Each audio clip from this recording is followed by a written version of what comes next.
in just 35 days, this will be my view again.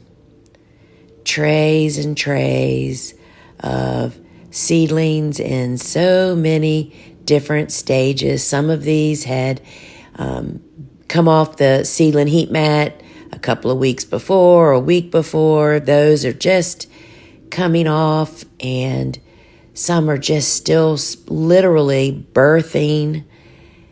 And friends, I just can't even tell you, being in the presence of baby plants, birthing and growing, and it's just a big part of, the whole process of flower farming that I absolutely love.